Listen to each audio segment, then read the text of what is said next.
वो किस्सा जब मुल्ला ने धूप को बोतल में बंद कर बेचना चाहा। शहर खुरासान का मौसम उस रोज कुछ अजीब था। ना बादल थे, न धूप सीधी थी, फिर भी लोगों के चेहरों पर गर्मी की शिकन थी और पसीने की नमी। चौराहे पर बैठे बुजुर्गों की बातें भी ठंडी नहीं पड़ रही थीं और बच्चों की शरारतें भी जैसे किसी अलमारी में बंद कर दी गई हों। लेकिन एक चीज जो हमेशा की तरह चमक रही थी, वो थे मुल्ला नसरुद्दीन। मुल्ला की चाल में उस दिन एक अलग ही आत्मविश्वास था। उन्होंने सफेद पगड़ी के नीचे से झांकती अपनी आंखों में वही चमक भर रखी थी जो किसी बड़े राज को छिपाए रखने वाला आदमी लिए घूमता है। उनकी पीठ पर एक पुरानी सी बोरी थी और हाथ में पकड़ी थी खाली शीशे की एक बड़ी बोतल। और सबसे मजेदार बात, बोरी हिल नहीं रही थी, लेकिन उसमें से आवाजें आ रही थीं, कभी टिक टिक, कभी छप छप, कभी हाँ हाँ हाँ हाँ। मुल्ला, आज फिर कोई नया तमाशा? शहर का एक दुकानदार बोला। मुल्ला मुस्कुराए और बोले, तमाशा नहीं, नवाचार है। आज मैं वो बेचने जा रहा हूं जो सबके पास है, लेकिन किसी ने कभी बोतल में बंद नहीं किया। मतलब? दुकानदार ने आंखें सिकोड़ लीं। धूप। मुल्ला ने बोरी से बोतल निकाली और हवा में उठाकर बोला, ये रही बोतल बंद धूप। बोतल में धूप? शहर की सनसनी कुछ ही घंटे में मुल्ला का छोटा सा स्टॉल बन गया। एक छाता, एक पटरा और उस पर चमचमाती शीशे की बोतल। भीड़ उमड़ पड़ी। ये तो खाली है, एक महिला ने बोतल उठाकर कहा। बिल्कुल नहीं, मुल्ला ने सीरियस मुंह बनाते हुए कहा। ध्यान से देखो, जब तुम इसे सूरज की तरफ घुमाओगी ये गर्म हो जाएगी। क्यों? क्योंकि इसमें धूप है। बोतल बंद, असली, शुद्ध। लोग हंसने लगे, लेकिन उसी हंसी में एक नया आकर्षण था। कितने की है? एक अमीर साहब ने पूछा। सिर्फ एक चांदी का सिक्का, मुल्ला ने आत्मविश्वास से कहा। सोचिए, जब मौसम ठंडा हो, बादल हो, आप इस बोतल को खोलिए और महसूस कीजिए गर्माहट, जैसे गर्म कंबल में लपेट लिया हो किसी ने। साहब ने हंसते हंसते बोतल खरीद ली। फिर क्या था, पूरे दिन में मुल्ला ने 17 बोतलें बेच डालीं। लेकिन असली मजा तब आया। तीसरे दिन जब सुबह हुई तो शहर के कुछ ग्राहक, वो जो बोतल बंद धूप ले गए थे, बहुत नाराज थे। मुल्ला, जब मैंने बोतल खोली तो कोई गर्मी नहीं हुई। बिल्कुल, उल्टा बोतल ही ठंडी हो गई। धूप कहां है? मुल्ला ने सिर खुजलाया, एक लंबी सांस ली और बोले, अरे, आप लोगों ने निर्देश तो पढ़े ही नहीं। बोतल को सूरज की तरफ घुमाकर रखना था पहले, जैसे सूरज से बात हो। बिना इजाजत धूप बोतल में थोड़े बाहर आएगी। लोगों का गुस्सा कम नहीं हुआ, पर मुल्ला की हाजिर अजवाबी ने भी उन्हें उलझा कर रख दिया।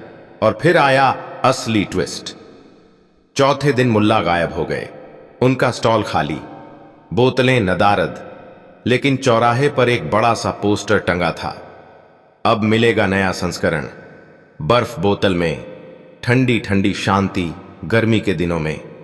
लोगों की हंसी फूट पड़ी। ये आदमी तो पागल है या फिर बहुत चालाक। मुल्ला कहां थे किसी को नहीं पता चला, लेकिन तभी शहर के किनारे वाले कुएं के पास एक बच्चा बोतल पकड़े दौड़ता मिला। बोतल ठंडी थी। कहां से लाइए? किसी ने पूछा। मुल्ला से, उन्होंने कहा। आधी रात को कुएं के पास आना, बर्फ मिलेगी बोतल में बंद। बर्फ? अब बोतल में बर्फ? लोग हैरान थे, पर अब हर कोई समझ चुका था। मुल्ला नसरुद्दीन कोई सामान नहीं बेच रहे थे, वो बेच रहे थे कल्पना। और लोग खरीद भी रहे थे, हंसी के सिक्कों में। लेकिन कहानी यहीं खत्म नहीं होती। एक दिन सुबह सुबह वही अमीर साहब जिनसे मुल्ला ने पहली बोतल बेची थी, उनके दरवाजे पर दस्तक देते हैं। दरवाजा खुलता है और मुल्ला हाथ में एक नई बोरी लेकर बाहर आते हैं। साहब फुसफुसाकर कहते हैं, मुल्ला, मैंने वो धूप की बोतल अलमारी में रख दी थी, कल गलती से गिर गई और कसम से कमरे में हल्की सी रोशनी फैल गई। मुल्ला मुस्कुराए, बोले, अब तो आपको मेरी अगली खोज में भी दिलचस्पी होगी। क्या खोज? साहब ने आंखें चमकाते हुए पूछा। मुल्ला ने बोरी का मुंह थोड़ा सा खोला। अंदर से हल्की सी गूंज निकली, खुशबू, अब बेचूंगा। बोतल बंद आवाज। जब मुल्ला ने बोतल में बंद आवाज को सुनने के लिए लाइन लगवा दी, खुशबू की तरह आई वो आवाज बोरी के अंदर से निकली। न तो तेज थी न धीमी, बस इतनी रहस्यमयी कि अमीर साहब की आंखें और ज्यादा गोल हो गईं। मुल्ला, ये क्या है? उन्होंने धीरे से पूछा। मुल्ला ने बोरी को फिर से कसकर बांधा, मानो कोई चुप कराने की कोशिश कर रहा हो। ये है साहब, उन्होंने फुसफुसाकर कहा, इंसानों की खोई हुई बातें, वो आवाजें जो कह दी गईं पर सुनी नहीं गईं। मैं उन्हें बोतल में भरकर लाया हूं। मतलब ये कि अब आप सुन सकते हैं वो सारी बातें जो कभी आपको किसी ने कहनी चाहिए मगर न कह सका, या आपने कह दी पर कोई समझ न सका। हर बोतल में एक अधूरी कहानी है, एक आवाज है जो रुक गई थी। अमीर साहब कुछ समझ नहीं पाए, लेकिन उनके क्यूरियोसिटी के बांध टूट चुके थे। उन्होंने कहा, मैं पहली बोतल खरीदता हूं। मुल्ला ने एक छोटी नीली बोतल निकाली। उसके मुंह पर एक मोम लगी हुई थी। साहब ने पैसे दिए और वो बोतल हाथ में लेते ही एक अजीब सी हलचल उनके चेहरे पर दिखने लगी। खोलें? मुल्ला ने मुस्कुराकर पूछा। साहब ने सिर हिलाया। मोम तोड़ी गई और जैसे ही बोतल खुली, एक बेहद हल्की फीकी सी आवाज हवा में घुल गई। बाबा, मैं फिर से गलत नंबर डायल कर बैठा हूं, लेकिन आप थे ना उस पार। अमीर साहब का दिल बैठ गया। यह उनके बेटे की आवाज थी, जो सालों पहले परदेश गया था और कई सालों से कोई खबर नहीं दी थी। उन्होंने कांपते हाथों से बोतल को दोबारा बंद किया। मुल्ला, ये कैसे मुमकिन है? मुल्ला ने सिर झुकाया। वक्त के साथ बातें हवा में बिखर जाती हैं साहब, मैं उन्हें इकट्ठा करता हूं। शहर में फिर से हलचल। अब पूरा शहर पगला चुका था। हर कोई सोचता, क्या मेरी कोई पुरानी बात बोतल में बंद हो सकती है? एक महिला ने बोतल खरीदी जिसमें एक बच्चे की हंसी बंद थी। एक बूढ़े बाबा ने ली जिसमें उनकी गुजरी बीवी की मीठी डांट थी। हर बोतल खोलते ही कुछ लोग हंस पड़ते, कुछ रो देते, लेकिन हर बार मुल्ला के चेहरे पर वही मुस्कुराहट रहती, न ज्यादा न कम। पर इस नई खोज के साथ आया एक नया संकट। शहर के कुछ सयाने लोगों को यह बात हजम नहीं हुई। मुल्ला लोगों के जज्बात से खेल रहे हैं, यह धोखा है। कोई आवाज बोतल में कैसे बंद हो सकती है?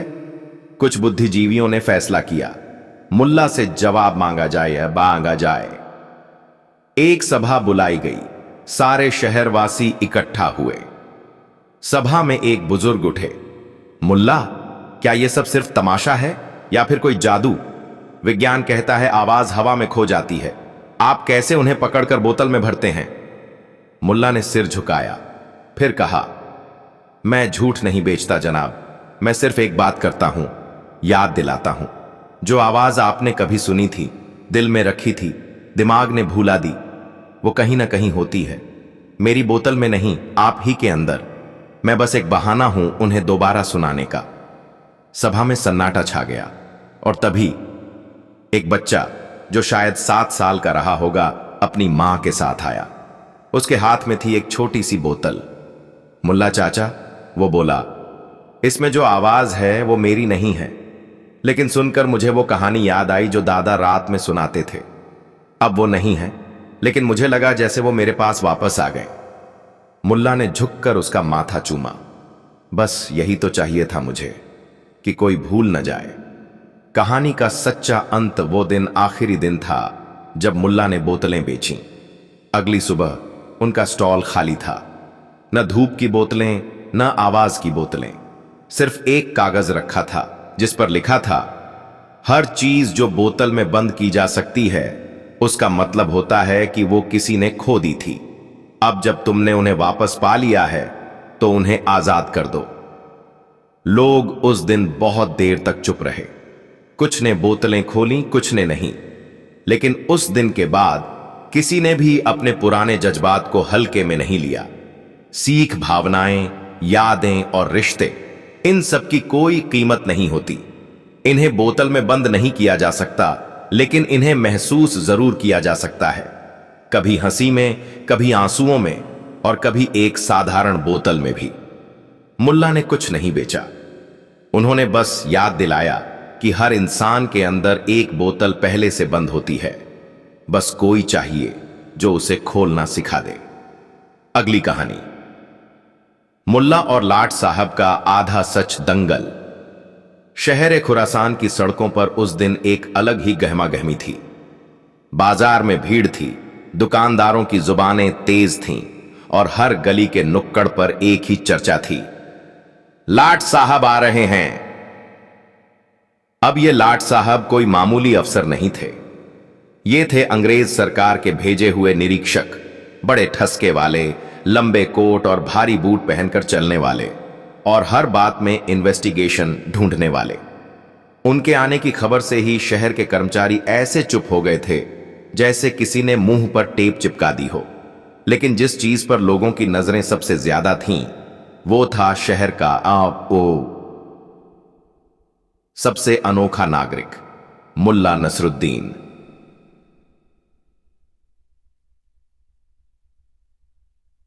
जब लाट साहब की घोड़ा गाड़ी शहर के फाटक से भीतर घुसी, लोगों ने देखा गाड़ी के पीछे पीछे कोई और भी दौड़ रहा था। वो कौन है? अरे ये तो मुल्ला नसरुद्दीन है। और फिर सब समझ गए, आज शहर में या तो बड़ा तमाशा होने वाला है या फिर कोई ज्ञान की गुगली। संधि स्थल, आधा सच का मुकाबला। लाट साहब का आगमन एक शानदार गेस्ट हाउस में हुआ। अंग्रेजी में बोले गए उनके भारी भरकम भाषण का सार यही था, इस शहर में झूठ बहुत बोला जाता है, मैं यहां सच की तलाश करने आया हूं।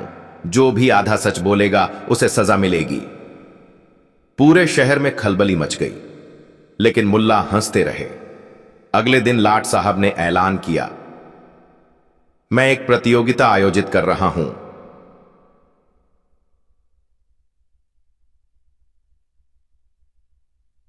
आधा सच दंगल।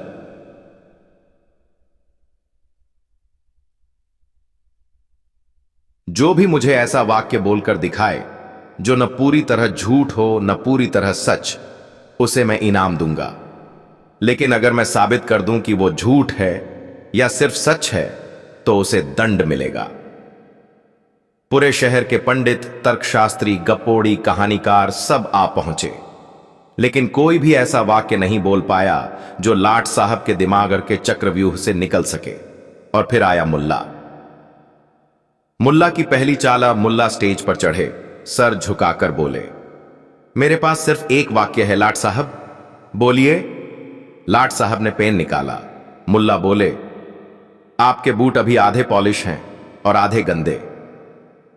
लाट साहब ने नीचे देखा, वाकई एक बूट चमक रहा था, दूसरा मिट्टी में सना हुआ था। हॉल में हंसी फूट पड़ी। लाट साहब मुस्कुराए, बोले, ये तो संयोग है। अगला वाक्य? मुल्ला बोले, आपका दिमाग उतना ही तेज है जितना आपने खुद को समझ रखा है, या शायद उससे थोड़ा कम। लाट साहब झुंझलाए, यह अपमान है या व्यंग्य? न तो अपमान न व्यंग्य, बस आधा सच। मुल्ला ने पलकें झपकाई। लाट साहब की चाल। अब लाट साहब ने रणनीति बदली। ठीक है, उन्होंने कहा, अब मैं सवाल पूछूंगा और तुम्हें उत्तर में आधा सच देना होगा। पूछिए। मुल्ला ने हंसते हुए कहा, तुम्हारा नाम क्या है? मेरा नाम नसरुद्दीन है।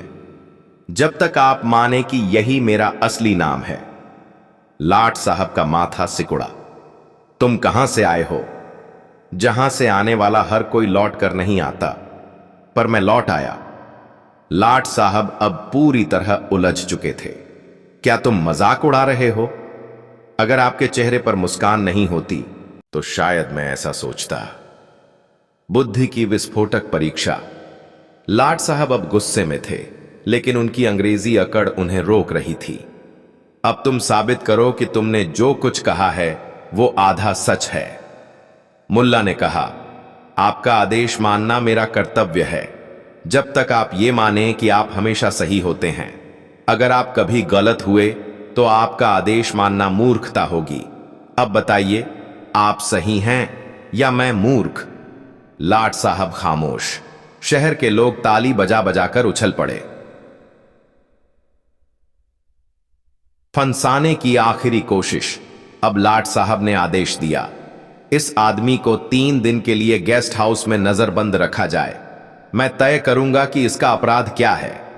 3 दिन तक शहर में अफवाहें गर्म रहीं। मुल्ला जेल में है।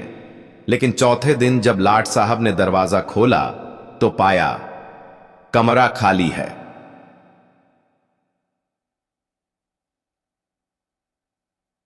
टेबल पर एक चिट्ठी थी। मैं यहां तब तक था जब तक आप मुझे सच में बंद समझते थे। अब जब आप सोचते हैं कि मैं भाग गया हूं, मैं यहीं कहीं आसपास हूं, बस आपको दिख नहीं रहा। यही है आखिरी आधा सच।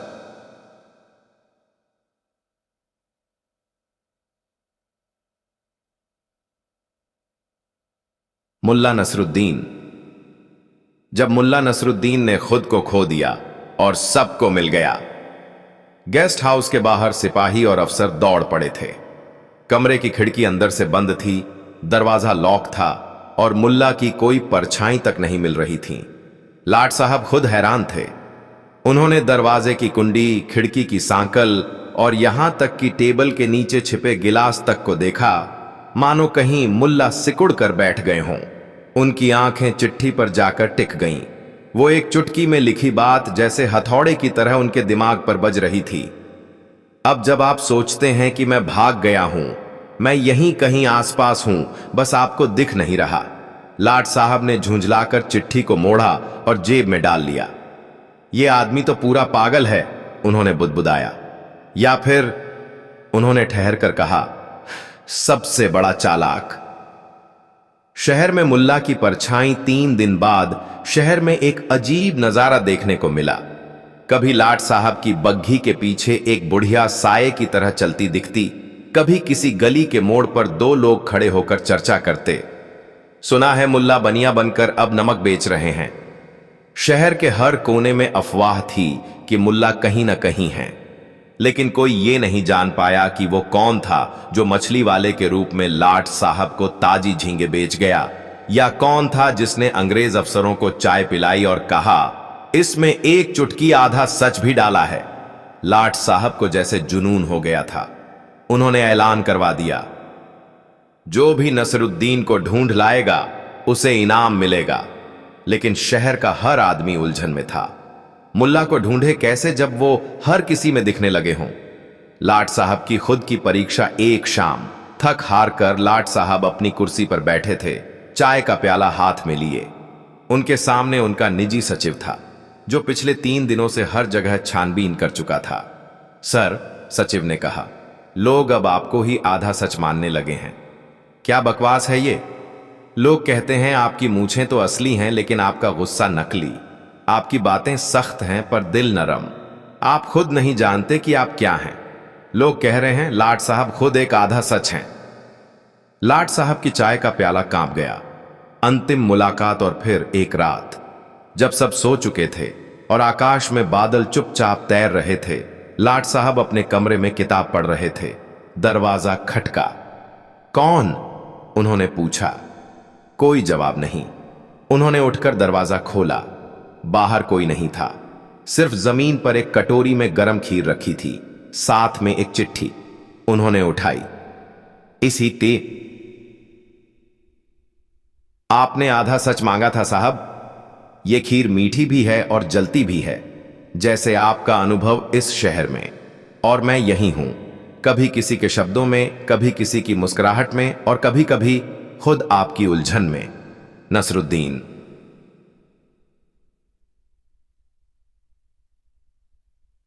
लाट साहब की आंखें पहली बार नम हो गईं। कहानी का सच्चा अंत अगली सुबह। लाट साहब ने अपने तमाम आदेश रद्द कर दिए। उन्होंने सभा बुलाकर कहा, मुल्ला नसरुद्दीन को कोई न ढूंढे। वो हमें बहुत कुछ सिखा गए हैं, जिनमें सबसे पहली चीज ये है कि हर चीज को तौल कर, नाप कर, काट कर नहीं समझा जा सकता।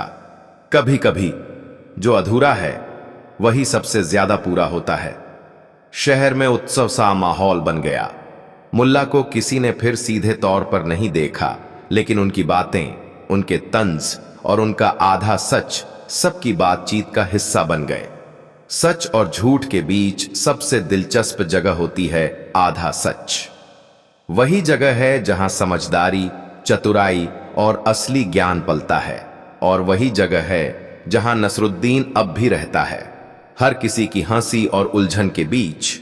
अगली कहानी, मुल्ला नसरुद्दीन और ऊंट की उलझन भरी सवारी।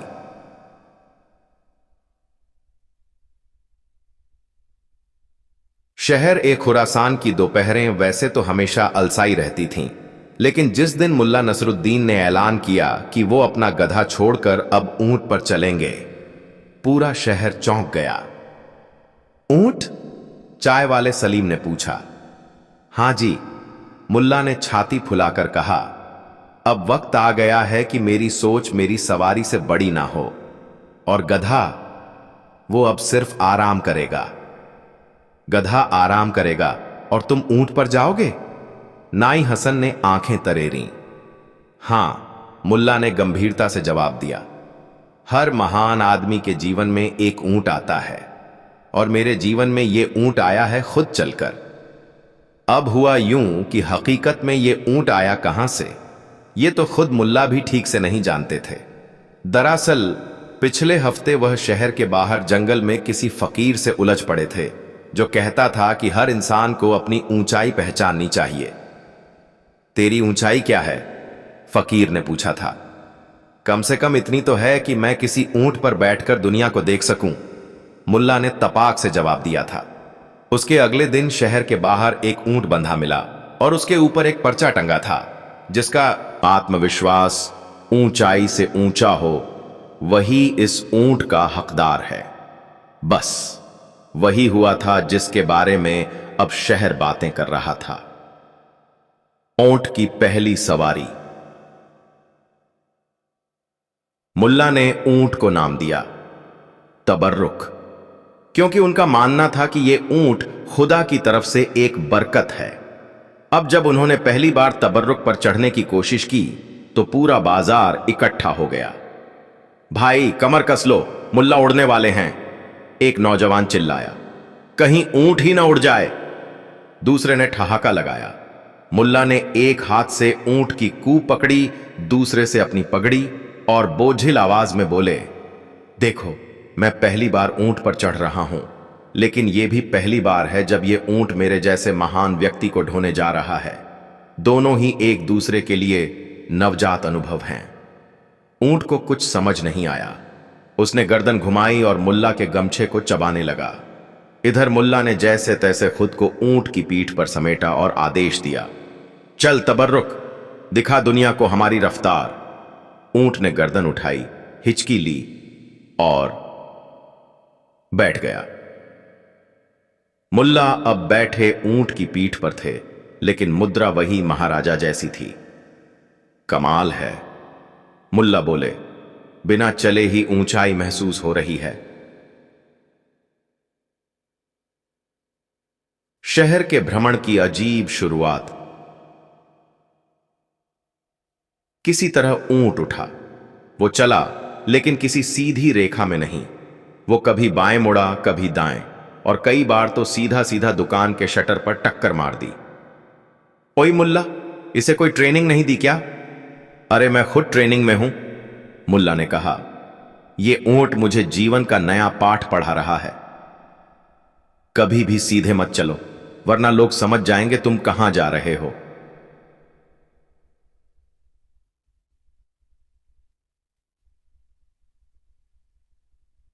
लोग हंसते हंसते लोटपोट। किसी मोड़ पर तबर्रुक ने एक दाल की दुकान के सामने रुककर बैठने की जिद पकड़ ली। मुल्ला ने ऊंट के कान के पास फुसफुसाकर कहा, क्या तू भी दाल का दीवाना है? ऊंट टस से मस न हुआ। तब मुल्ला ने ऐलान किया, आज से यह ऊंट सिर्फ वहां रुकेगा जहां दाल 2 पैसे सस्ती मिलेगी। यह महंगाई का विरोध है। ऊंट की याददाश्त और गली में गड़बड़ का विया। समस्या शुरू तब हुई जब पता चला कि तबर्रुक की याददाश्त जरा ढीली है। एक दिन वो मुल्ला को मस्जिद ले जाते वक्त अचानक मुड़ गया और सीधे चूड़ी वाले की दुकान में घुस गया। मुल्ला ने कहा, कहां घुसा रहे हो मुझे? तबर्रुक ने कोई जवाब नहीं दिया। दुकानदार ने भी नाराज होकर कहा, मुल्ला, यह कौन सी नमाज है जो चूड़ियों की दुकान में होती है? मुल्ला ने गंभीरता से उत्तर दिया, यह वही नमाज है जिसमें इंसान खुद को जानता है और कभी कभी ऊंट खुद को भूल जाता है। शहर अब तबर्रुक के नाम से पागल हो चुका था। कुछ बच्चे कहते थे कि ऊंट भविष्य बता सकता है, कुछ कहते थे कि वो दरअसल भूतपूर्व तांत्रिक है जो ऊंट बन गया है। मुल्ला ने सब अफवाहों को और हवा दी। तबर्रुक हर जगह वही जाता है जहां कुछ गड़बड़ छिपी हो, उन्होंने कहा। इसलिए अगर ये तुम्हारे दरवाजे पर रुक गया तो समझो कुछ तो उल्टा है। अब लोगों ने अपने घरों के सामने पानी डालना शुरू कर दिया ताकि तबर्रुक वहां न बैठे। एक रहस्यमय आदमी की एंट्री। एक दिन बाजार में एक सफेद दाढ़ी वाला आदमी आया जो कहता था कि वह ऊंटों की भाषा समझ सकता है। ये ऊंट, उसने कहा,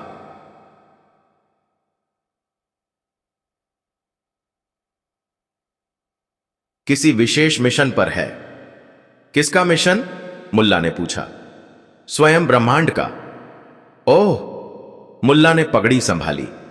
मैं तो पहले ही जानता था कि इसकी चाल कुछ आसमानी है।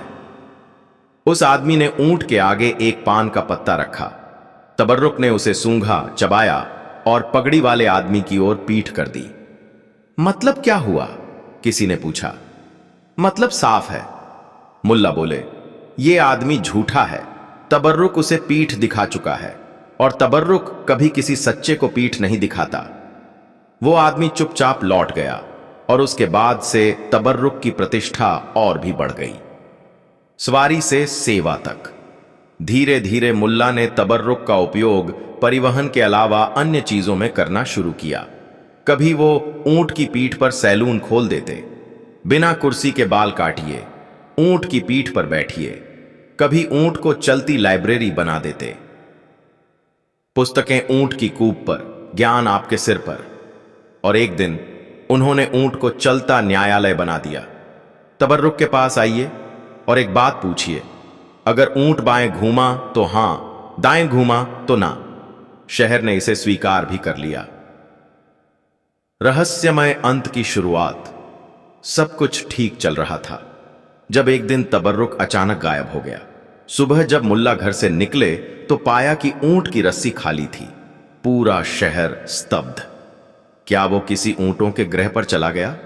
क्या कोई दुश्मन उठा ले गया? मुल्ला ने कुछ नहीं कहा, बस खामोशी से बैठ गए अपने पुराने गधे हबीब के पास। हबीब भी खामोश था, जैसे कुछ जानता हो। और उस रात मुल्ला की छत पर एक पर्चा उड़कर गिरा। उसी ऊंट के गले में बंधे लाल कपड़े का टुकड़ा उसमें लगा था। पर्चे पर लिखा था, भी सायली।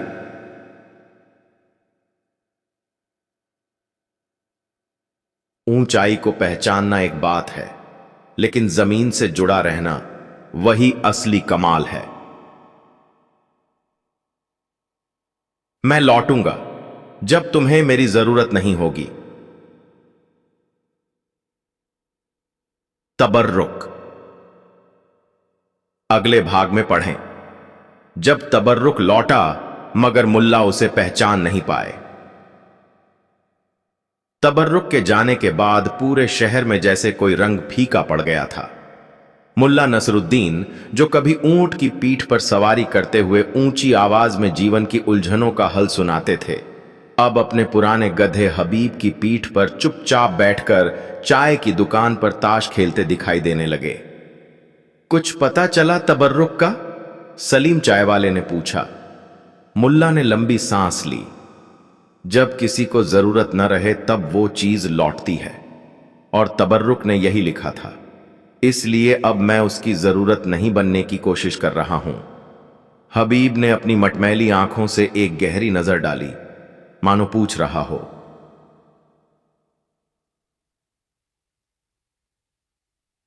इतनी बार क्यों देर लगी तुम्हें यह समझने में?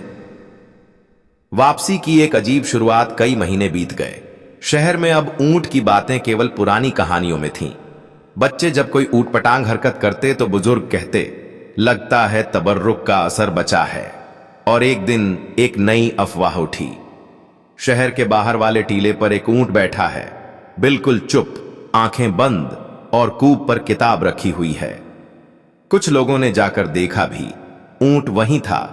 कूप पर एक छोटी लकड़ी की संदूक नुमा पेटी थी जिसमें किताबें थीं और सामने जमीन पर कुछ लिखा हुआ था। ज्ञान वहां नहीं मिलता जहां लोग भीड़ बनाते हैं, ज्ञान वहां होता है जहां लोग सवाल लाते हैं। लोग हैरान रह गए। कईयों ने कहा, यही तबर्रुक है। लेकिन जब मुल्ला से पूछा गया, उन्होंने सिर्फ सिर हिलाया। तबर्रुक कुछ और था। उन्होंने धीरे से कहा, ये ऊंट वैसा दिखता जरूर है, लेकिन असली पहचान कोई बाहरी चीज नहीं, वो तो वक्त बताता है। मुल्ला की परीक्षा। एक रात मुल्ला नसरुद्दीन एक अजनबी से टकरा गए जो बहुत ही अजीब लहजे में बात कर रहा था। तुम वो आदमी हो जो ऊंट की पीठ से न्याय करता था? मैं वही आदमी हूं, मुल्ला ने कहा, पर अब मैं गधे की पीठ से सीखता हूं। क्या तुम जान पाओगे कि कौन सा ऊंट असली है? मुल्ला ने उसकी आंखों में देखा, मुस्कुराए और बोले, अगर तुम्हें शक है तो यकीन करने की कोई वजह नहीं है, लेकिन अगर यकीन है तो शक करने की कोई जरूरत नहीं। वो अजनबी मुस्कुराया और अगली सुबह टीले वाला ऊंट भी गायब था। आखिरी सामना कुछ दिनों बाद। एक सुबह मुल्ला गधे की पीठ पर बैठे शहर के बाहर के मैदानों की तरफ निकले। दूर एक धूल भरी सड़क पर उन्हें एक ऊंट आता दिखाई दिया। धीरे धीरे वो नजदीक आया। उसकी चाल वही पुरानी ठेठ तबर्रुक जैसी, गर्दन हिलती हुई, आंखों में वही पुरानी समझदारी की चमक। लेकिन उसकी पीठ पर कोई सवारी नहीं थी, ना कोई संदूक, ना पर्चा, ना किताब। वो सीधा आकर मुल्ला के सामने बैठ गया। मुल्ला गधे से उतरे। दोनों की आंखें मिलीं। कुछ पल खामोशी रही। फिर मुल्ला ने ऊंट के कान में कहा, तू लौट आया? ऊंट ने अपनी गर्दन झुकाई। एक छोटी सी थैली उसके गले में बंधी थी। मुल्ला ने उसे खोला। उसमें एक चिट्ठी थी। अब तुम्हें मेरी जरूरत नहीं, इसलिए अब मैं एक साथी नहीं, बस एक साया बनकर रहूंगा। तुमने खुद को पहचान लिया है और यही असली सवारी है, तबर्रुक। अंतिम निर्णय। उस दिन के बाद मुल्ला ने तबर्रुक को किसी सवारी में नहीं जोता। वो अब ऊंट पर नहीं चढ़ते थे। वो पैदल चलते या फिर कभी कभी हबीब की पीठ पर बैठते। लेकिन तबर्रुक हमेशा पास होता, कभी पीछे पीछे, कभी आगे से रास्ता दिखाता। लोग पूछते, अब क्या ऊंट तुम्हारी सेवा में नहीं? मुल्ला हंसते, नहीं, अब वो मेरी समझ का हिस्सा है। सेवा तो अब हम दोनों मिलकर करते हैं, एक शरीर से, दूसरा सोच से। कहानी का पूर्ण अंत और सीख। मुल्ला नसरुद्दीन और तबर्रुक की ये अजीब दोस्ती अब किसी चमत्कार की तरह नहीं रही। अब यह सबक बन गई थी, एक प्रतीक कि हर ऊंचाई सवारी से नहीं, समझ से आती है। तबर्रुक अब शहर के बच्चों को स्कूल छोड़ने ले जाता, बुजुर्गों को मस्जिद छोड़ आता और बाजार में खड़ा होकर ठंडी छाया देता। लोग उसे अब सिर्फ एक ऊंट नहीं, एक सीख मानते थे। और मुल्ला, वो अब कुछ नहीं कहते थे, बस चुपचाप मुस्कुराते थे। जब कोई बच्चा तबर्रुक के कूप पर बैठकर चिल्लाता, मुझे भी दुनिया देखनी है ऊंचाई से। कहानी की सीख। जीवन की सबसे ऊंची सवारी वो होती है जब आप खुद को पहचान लेते हैं। और जब पहचान सच्ची हो जाए तो ऊंट, गधा या कोई भी साधन सिर्फ एक साथी बन जाता है, मंजिल नहीं। अगली कहानी, मुल्ला नसरुद्दीन और रहस्यमयी काले आम का सौदा। शहर खुरासान में एक अजीब सी चर्चा चल रही थी। बाजार में, मस्जिद के आंगन में, चाय खाने के हर कोने में एक ही बात गूंज रही थी।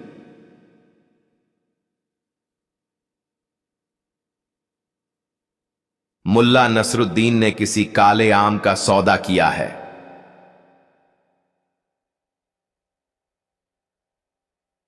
काले आम?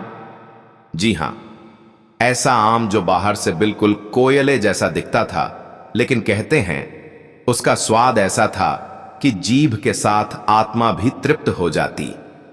बात फैली कैसे, ये कोई नहीं जानता, लेकिन जब यह खबर महल तक पहुंची, नवाब ने अपना शाही मोहर वाला संदेश भेजा।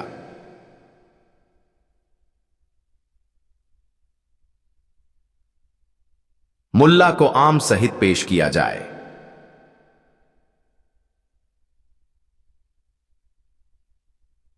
पर तब तक न मुल्ला नसरुद्दीन मिले, न वो रहस्यमयी आम। कहानी की शुरुआत। जब मुल्ला ने आम देखा।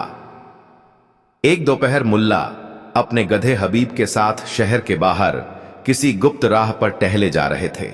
गर्मी अपने चरम पर थी, पेड़ पौधे झुलसे हुए, पत्ते मुरझाए हुए।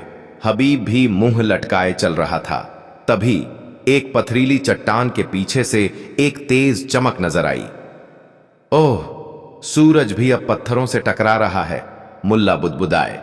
पर जब वो नजदीक पहुंचे तो देखा कि चट्टान के किनारे एक काला चमकीला फल रखा था, आम जैसा लेकिन काला। ये क्या है? मुल्ला झुके। गंध ली, एकदम आम जैसी। काटा, भीतर से सुनहरा पीला। जैसे ही उन्होंने पहला टुकड़ा चखा, उनकी आंखें चौड़ी हो गईं। हे खुदा, ये तो ऐसा स्वाद है जैसे आम खुद फरिश्ता बनकर जुबान पर उतर आया हो। और वहीं से शुरू हुई कहानी। काले आम की पहली अफवाह। मुल्ला ने आम को अपनी पगड़ी में लपेटा और लौट आए, लेकिन चाय वाले सलीम ने उन्हें देखा और पूछा, क्या लपेट रखा है मुल्ला?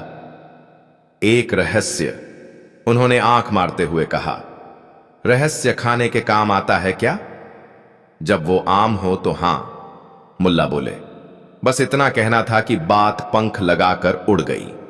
कुछ ने कहा, मुल्ला को जिन्न ने आम दिया है। कुछ बोले, ये कोई जादुई फल है, जिसे खाओ उसका झूठ पकड़ा जाए। और एक आदमी ने तो दावे से कह दिया, मैंने खुद देखा है, वो आम खाकर दीवार के आर पार हो गए।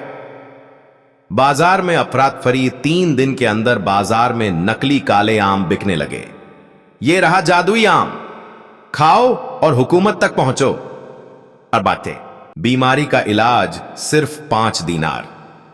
मुल्ला ने देखा तो माथा पकड़ लिया। माल तो मैंने खाया था, कमाई ये कर रहे हैं।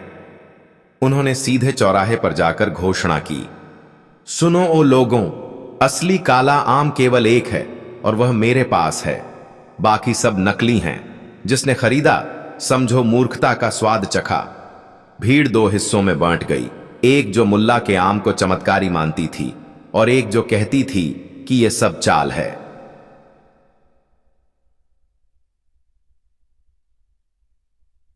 आम का सौदा। एक रात मुल्ला के दरवाजे पर एक रहस्यमयी आदमी आया। लंबा कद, स्याह लबादा, आंखों पर काजल की गहरी लकीर। तुम्हारे पास जो आम है, उसने धीमी आवाज में कहा, उसकी कीमत बताओ। कीमत? मुल्ला मुस्कुराए। उसकी कोई कीमत नहीं, वो तो एक अनुभव है। मैं 1000 अशर्फियां देता हूं। मैं 1008 की चाय पी लूं, लेकिन वो आम नहीं दूंगा। आदमी चला गया, लेकिन पीछे छोड़ गया एक गूढ़ संदेश।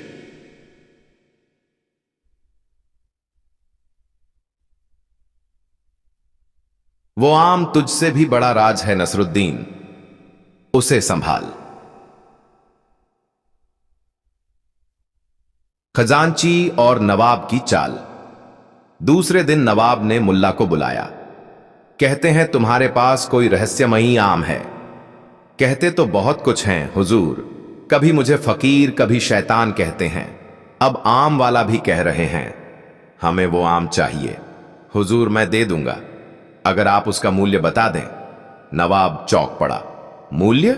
हां, मुल्ला बोले, हर वस्तु की एक कीमत होती है, सिर्फ पैसे से नहीं, समझ से भी। तो तुम्हारे आम की कीमत क्या है? वो जानने के लिए आपको एक रात उस आम के साथ काटनी होगी, बिना किसी गार्ड, बिना किसी शोर के। नवाब अड़ गया। खजांची बोला, हुजूर, ये कोई जाल भी हो सकता है या एक सबक भी। मुल्ला ने मुस्कुराकर कहा।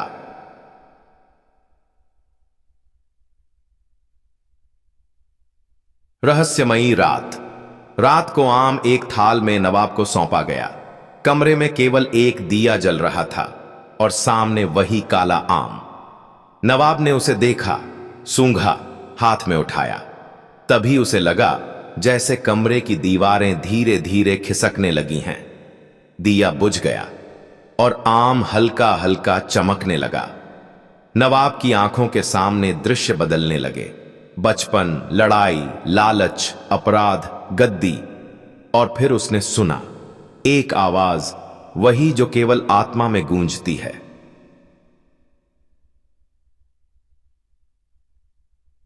जिसे तू कीमती समझता रहा वो तेरा नुकसान था, और जो सस्ता दिखा वही असली संपत्ति थी। सवेरा हुआ तो नवाब पसीने में लथपथ था। मुल्ला, उसने पुकारा, ये क्या आम है? ये तो आत्मा का आईना है। मुल्ला बोले, मैंने तो कहा था ये आम नहीं, अनुभव है। मुल्ला का आम अब कहां? उसके बाद से न तो किसी ने वो आम देखा और न ही मुल्ला ने फिर कभी उसका जिक्र किया। बस एक आखिरी बात उन्होंने कही थी, हर आदमी के जीवन में एक काला आम आता है जो उसे उसकी सच्चाई दिखाता है। सवाल यह है, क्या तुम उसे पहचान पाओगे जब वो सामने हो? कहते हैं आज भी कभी कभी किसी अजनबी को एक चट्टान के पास बैठे देखा जाता है जो काले कपड़े में कुछ लपेटे होता है, और जब कोई पूछता है क्या वो आम है, वो बस मुस्कुराता है, शायद, या शायद वो तुम खुद हो जिसे तुम अब तक पहचान नहीं पाए। जब काले आम की तलाश में पूरा शहर पागल हो गया, शहर खुरासान के हर नुक्कड़, चाय खाने और हुक्के की दुकान पर सिर्फ एक बात की गूंज थी, काले आम के पीछे पूरा शहर पागल हो गया है। जिस आम को पहले एक मजाक समझा गया था, अब वह लोगों की भूख, लालच और आत्मा की तलाश का प्रतीक बन चुका था। नवाब, जिसने खुद एक रात उस आम के साथ काटी थी, अगले दिन तख्त पर बैठते ही खामोश हो गया था। वो अब उतना गुस्सैल नहीं था, उतना लालची नहीं था। लोग कहते थे उसने कोई सपना देखा होगा, मगर मुल्ला जानता था वो आम नहीं, वो आईना था जिसने नवाब को दिखाया था उसका असली चेहरा। बाजार में उथल पुथल आम गायब हो चुका था। मुल्ला ने उसे किसी को नहीं सौंपा, न नवाब को न किसी व्यापारी को, लेकिन अफवाहों ने उसे अमर कर दिया। हर व्यापारी अब आम जैसा फल रंगवाने लगा, कोयले से काले, बाहर से चमकदार। काले आम के नाम पर सौदा अब एक मुहावरा बन गया था। एक व्यापारी खुद को आम बाबा कहकर प्रचारित करने लगा। उसने एक दुकान खोली, काले आम की अनुभूति, मात्र 100 अशर्फियां। बच्चे डरते थे और बड़े लालच में आ जाते थे। खाओ और सब जानो। तुम कौन हो? आम बताएगा। एक काटो और आत्मा रो दे। मुल्ला ये सब चुपचाप देख रहे थे। हबीब, उनका वफादार गधा, भी सिर झुकाकर चलता था। ऐसा लग रहा था जैसे दोनों जानते थे कि ये अंत नहीं, बल्कि एक आखिरी तूफान की शुरुआत थी। तलाश की दीवानगी। अगले सप्ताह एक युवती आई, नाम था शहनाज। उसकी आंखों में बेचैनी थी, जैसे वो किसी खोए हुए ख्वाब को ढूंढ रही हो।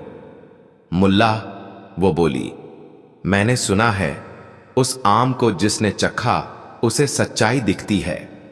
हां, मुल्ला ने शांत स्वर में कहा, मैं झूठ में जी रही हूं, मुझे आम चाहिए। मुल्ला मुस्कुराए, हर किसी को आम नहीं मिलता शहनाज, कभी कभी आम तुम्हें ढूंढता है, मगर मैं तैयार हूं। क्या तुम सच्चाई से डरोगी नहीं? शहनाजा के आंसू छलक पड़े। डर तो हर दिन लगता है मुल्ला, लेकिन अब झूठ से ज्यादा डर सच्चाई का नहीं लगता। मुल्ला ने कुछ नहीं कहा, बस हबीब की पीठ से एक छोटा सा कपड़ा उतारा। उसके भीतर वही आम था, काला, चमकदार, रहस्यमय। लो, उन्होंने कहा, लेकिन ध्यान रखना, तुम जो खोज रही हो वो मिल भी सकती है और खो भी सकती हो। शहनाज की सच्चाई। शहनाज ने आम को धीरे से चखा, एक टुकड़ा, फिर दूसरा, फिर अचानक उसकी आंखें बंद हो गईं। चेहरे पर दर्द की लहर उभरी, फिर आंसू, फिर मुस्कान। मेरे पिता, उन्होंने मुझसे मेरी मां की असली पहचान छुपाई थी। मेरे मंगेतर, जो मुझे कबूल कहता था, असल में मेरे नाम पर जायदाद चाहता था। और मैं खुद से ही झूठ बोलती रही। उसने आम को नीचे रखा और गहरी सांस ली। मुल्ला, वो बोली, अब मैं पहली बार खुद को देख पा रही हूं। साजिश की परछाई पर उस रात एक साजिश बुनी जा रही थी। आम को चुराना होगा। उसमें जादू है। अगर उसे हम रख लें तो हम अमर हो जाएंगे। 4 व्यापारी, 2 दरबारी और वो खुद को आम बाबा कहने वाला ठग, सब ने मिलकर योजना बनाई। अगली सुबह जैसे ही मुल्ला अपने गधे के साथ शहर के चौराहे की तरफ निकले, 10 लोगों ने उन्हें घेर लिया। वो आम हमें दे दो। क्यों? मुल्ला शांत थे। हमने कीमत तय कर ली है, 2000 अशर्फियां। अगर वो तुम्हारे हाथ में आ जाए, मुल्ला बोले, तो वो सिर्फ फल बन जाएगा। बकवास! एक व्यापारी चिल्लाया। हमने देखा है कि वो आम चमत्कारी है। फिर खुद चमत्कार बनो, मुल्ला मुस्कुराए। चमत्कार की चिंगारी मुल्ला ने आम को ऊंचा उठा दिया। इस आम की शक्ति इस बात में नहीं कि यह क्या है, इसकी शक्ति इस बात में है कि तुम इसे किस नजर से देखते हो। और उन्होंने आम को हवा में उछाल दिया। पूरा बाजार स्तब्ध। आम गिरा और जमीन से टकराते ही 2 हिस्सों में टूट गया। भीतर कोई गूदा नहीं था, सिर्फ एक चिट्ठी। मुल्ला ने वो चिट्ठी उठाई और सबके सामने पढ़ी। अगर तुम खुद से डरते हो तो कोई फल तुम्हें नहीं बचा सकता, और अगर तुम खुद को देख पाओ तो तुम्हें किसी फल की जरूरत नहीं। अंतिम ध्वनि भीड़ धीरे धीरे छोंटने लगी। लोग चुप थे, कुछ शर्मिंदा, कुछ स्तब्ध, कुछ सोच में डूबे हुए। मुल्ला ने हबीब की पीठ थपथपाई और चुपचाप चल दिए। शहनाज उनके पीछे चल रही थी। अब क्या? उसने पूछा। अब हर किसी को अपना काला आम ढूंढना है, मुल्ला ने जवाब दिया। क्या मेरे जैसा आम किसी और को मिलेगा? नहीं, मुल्ला बोले। हर आम की शक्ल एक जैसी हो सकती है, लेकिन उसके भीतर की सच्चाई उतनी ही अलग होती है जितनी तुम्हारी आत्मा। पूर्ण अंत और कहानी की सीख। मुल्ला नसरुद्दीन का रहस्यमयी काला आम अब कहानी बन चुका था। लोग आज भी कहते हैं, अगर जीवन में खुद को देखना है तो किसी आम की जरूरत नहीं, बस हिम्मत चाहिए उस गहराई में उतरने की जहां तुम्हारा सच छुपा बैठा है। और यही था मुल्ला का असली रहस्य। वो कभी आम बेचते नहीं थे, वो लोगों को खुद से मिलवाते थे। कहानी की सीख, जो चीज बाहर से रहस्यमयी लगे वो भीतर से अक्सर तुम ही हो, और जो खुद से मिलने का साहस कर ले वही जीवन के सबसे मीठे फल का स्वाद चखता है। शहर खुरासान का मौसम उस रोज कुछ अजीब था। ना बादल थे, ना धूप सीधी थी, फिर भी लोगों के चेहरों पर गर्मी की शिकन थी और पसीने की नमी। चौराहे पर बैठे बुजुर्गों की बातें भी ठंडी नहीं पड़ रही थीं, और बच्चों की शरारतें भी जैसे किसी अलमारी में बंद कर दी गई हों। लेकिन एक चीज जो हमेशा की तरह चमक रही थी, वो थे मुल्ला नसरुद्दीन। मुल्ला की चाल में उस दिन एक अलग ही आत्मविश्वास था। उन्होंने सफेद पगड़ी के नीचे से झांकती अपनी आंखों में वही चमक भर रखी थी जो किसी बड़े राज को छिपाए रखने वाला आदमी लिए घूमता है। उनकी पीठ पर एक पुरानी सी बोरी थी और हाथ में पकड़ी थी खाली शीशे की एक बड़ी बोतल। और सबसे मजेदार बात, बोरी हिल नहीं रही थी, लेकिन उसमें से आवाजें आ रही थीं, कभी टिक टिक, कभी छप छप, कभी हाँ हाँ हाँ हाँ। मुल्ला, आज फिर कोई नया तमाशा? शहर का एक दुकानदार बोला। मुल्ला मुस्कुराए और बोले, तमाशा नहीं, नवाचार है। आज मैं वो बेचने जा रहा हूं जो सबके पास है, लेकिन किसी ने कभी बोतल में बंद नहीं किया। मतलब? दुकानदार ने आंखें सिकोड़ लीं। धूप। मुल्ला ने बोरी से बोतल निकाली और हवा में उठाकर बोला, ये रही बोतल बंद धूप। बोतल में धूप?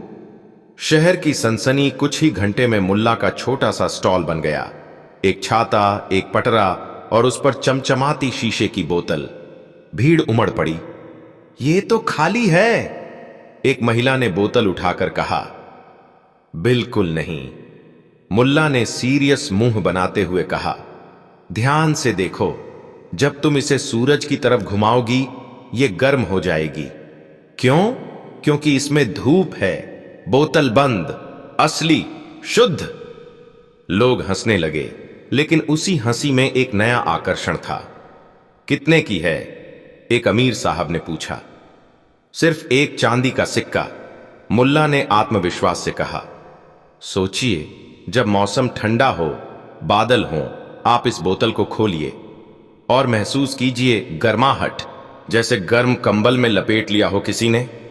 साहब ने हंसते हंसते बोतल खरीद ली। फिर क्या था, पूरे दिन में मुल्ला ने 17 बोतलें बेच डालीं।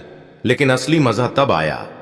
तीसरे दिन जब सुबह हुई तो शहर के कुछ ग्राहक, वो जो बोतल बंद धूप ले गए थे, बहुत नाराज थे। मुल्ला, जब मैंने बोतल खोली तो कोई गर्मी नहीं हुई।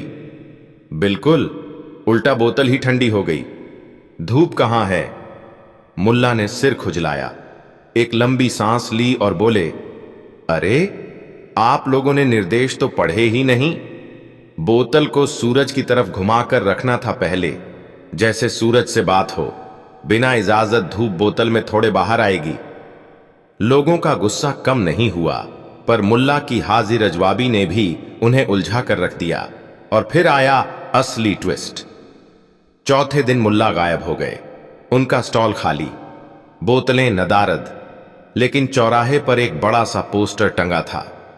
अब मिलेगा नया संस्करण, बर्फ बोतल में, ठंडी ठंडी शांति गर्मी के दिनों में। लोगों की हंसी फूट पड़ी। ये आदमी तो पागल है या फिर बहुत चालाक। मुल्ला कहां थे किसी को नहीं पता चला, लेकिन तभी शहर के किनारे वाले कुएं के पास एक बच्चा बोतल पकड़े दौड़ता मिला। बोतल ठंडी थी। कहां से लाइए? किसी ने पूछा। मुल्ला से, उन्होंने कहा। आधी रात को कुएं के पास आना, बर्फ मिलेगी बोतल में बंद। बर्फ? अब बोतल में बर्फ? लोग हैरान थे, पर अब हर कोई समझ चुका था। मुल्ला नसरुद्दीन कोई सामान नहीं बेच रहे थे, वो बेच रहे थे कल्पना। और लोग खरीद भी रहे थे, हंसी के सिक्कों में। लेकिन कहानी यहीं खत्म नहीं होती। एक दिन सुबह सुबह वही अमीर साहब जिनसे मुल्ला ने पहली बोतल बेची थी, उनके दरवाजे पर दस्तक देते हैं। दरवाजा खुलता है और मुल्ला हाथ में एक नई बोरी लेकर बाहर आते हैं। साहब फुसफुसाकर कहते हैं, मुल्ला, मैंने वो धूप की बोतल अलमारी में रख दी थी, कल गलती से गिर गई और कसम से कमरे में हल्की सी रोशनी फैल गई। मुल्ला मुस्कुराए, बोले, अब तो आपको मेरी अगली खोज में भी दिलचस्पी होगी। क्या खोज? साहब ने आंखें चमकाते हुए पूछा। मुल्ला ने बोरी का मुंह थोड़ा सा खोला। अंदर से हल्की सी गूंज निकली, खुशबू। अब बेचूंगा। बोतल बंद आवाज।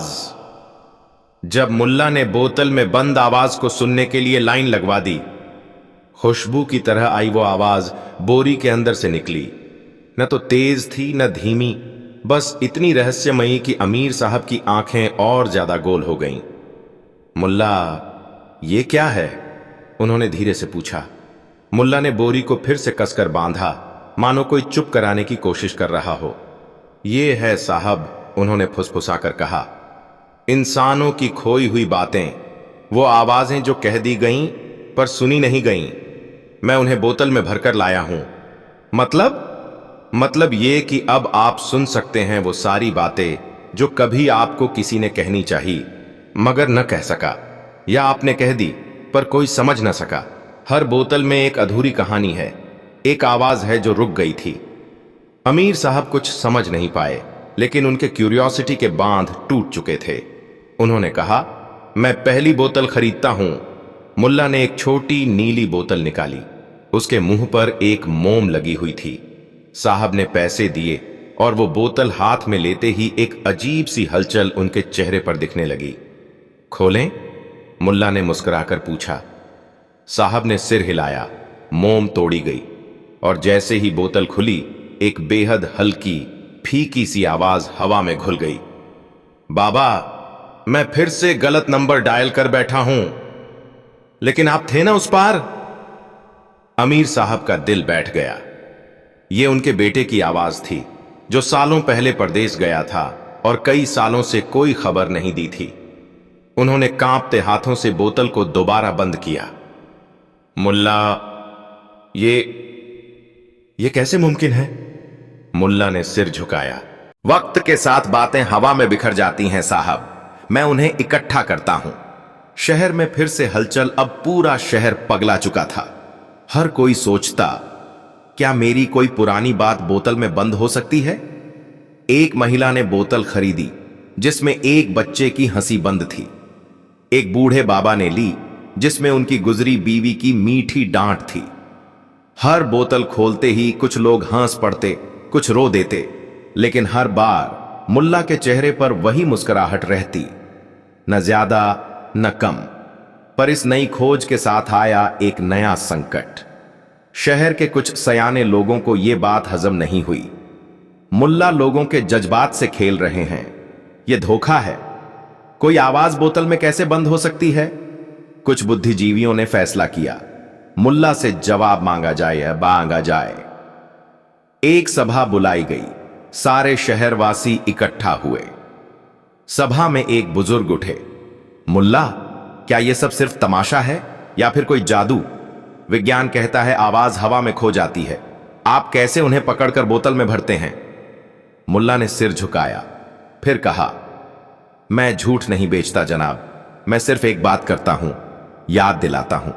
जो आवाज आपने कभी सुनी थी, दिल में रखी थी, दिमाग ने भूला दी, वो कहीं ना कहीं होती है, मेरी बोतल में नहीं, आप ही के अंदर। मैं बस एक बहाना हूं उन्हें दोबारा सुनाने का। सभा में सन्नाटा छा गया और तभी एक बच्चा, जो शायद 7 साल का रहा होगा, अपनी मां के साथ आया। उसके हाथ में थी एक छोटी सी बोतल। मुल्ला चाचा, वो बोला, इसमें जो आवाज है वो मेरी नहीं है, लेकिन सुनकर मुझे वो कहानी याद आई जो दादा रात में सुनाते थे। अब वो नहीं है, लेकिन मुझे लगा जैसे वो मेरे पास वापस आ गए। मुल्ला ने झुककर उसका माथा चूमा। बस यही तो चाहिए था मुझे, कि कोई भूल न जाए।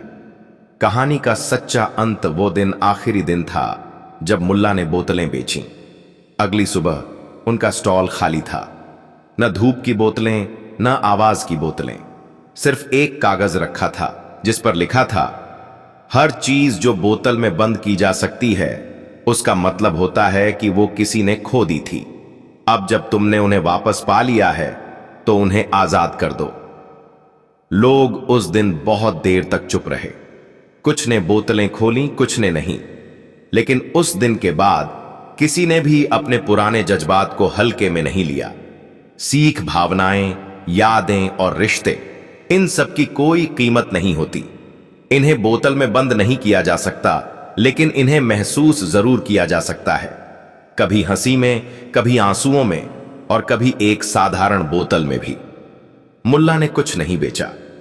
उन्होंने बस याद दिलाया कि हर इंसान के अंदर एक बोतल पहले से बंद होती है, बस कोई चाहिए जो उसे खोलना सिखा दे। अगली कहानी, मुल्ला और लाट साहब का आधा सच दंगल। शहर खुरासान की सड़कों पर उस दिन एक अलग ही गहमागहमी थी। बाजार में भीड़ थी, दुकानदारों की जुबानें तेज थीं और हर गली के नुक्कड़ पर एक ही चर्चा थी, लाट साहब आ रहे हैं। अब ये लाट साहब कोई मामूली अफसर नहीं थे। ये थे अंग्रेज सरकार के भेजे हुए निरीक्षक, बड़े ठसके वाले, लंबे कोट और भारी बूट पहनकर चलने वाले, और हर बात में इन्वेस्टिगेशन ढूंढने वाले। उनके आने की खबर से ही शहर के कर्मचारी ऐसे चुप हो गए थे जैसे किसी ने मुंह पर टेप चिपका दी हो। लेकिन जिस चीज पर लोगों की नजरें सबसे ज्यादा थीं, वो था शहर का सबसे अनोखा नागरिक, मुल्ला नसरुद्दीन।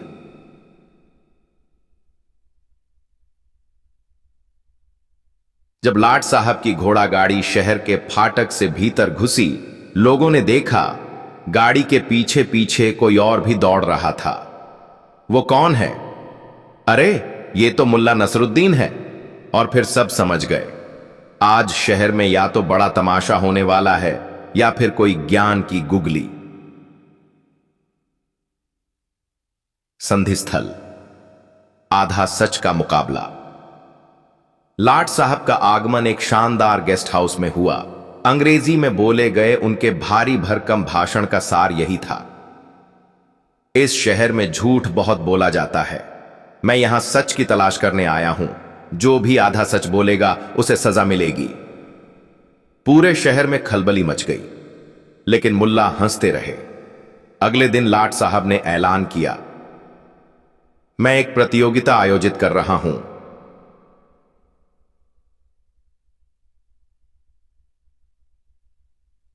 आधा सच दंगल।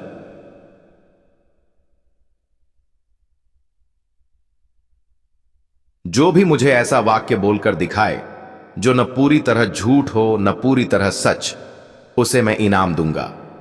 लेकिन अगर मैं साबित कर दूं कि वो झूठ है या सिर्फ सच है तो उसे दंड मिलेगा।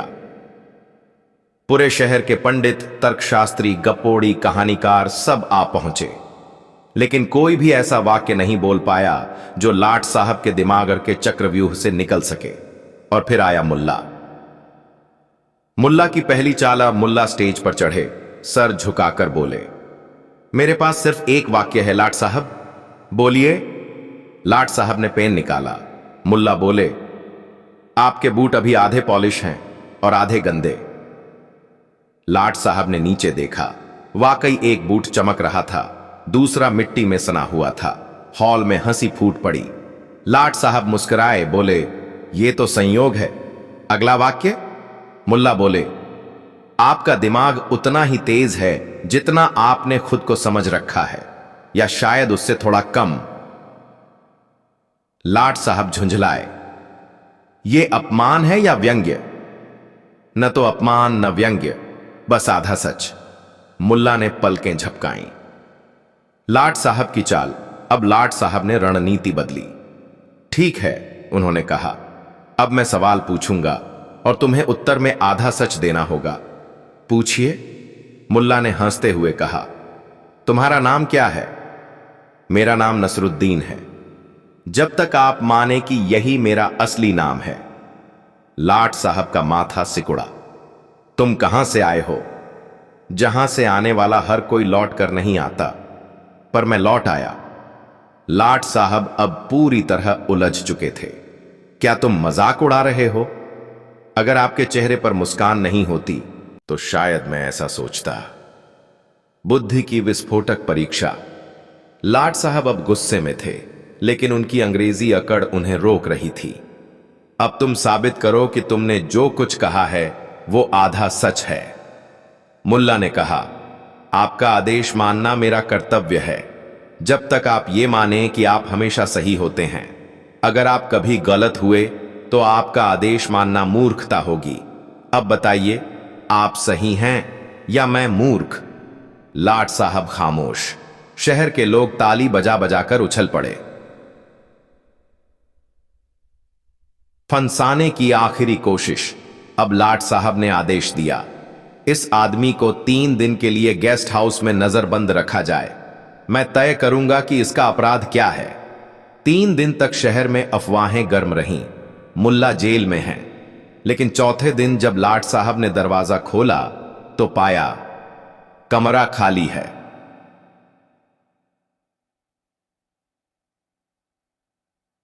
टेबल पर एक चिट्ठी थी। मैं यहां तब तक था जब तक आप मुझे सच में बंद समझते थे। अब जब आप सोचते हैं कि मैं भाग गया हूं, मैं यहीं कहीं आसपास हूं, बस आपको दिख नहीं रहा। यही है आखिरी आधा सच।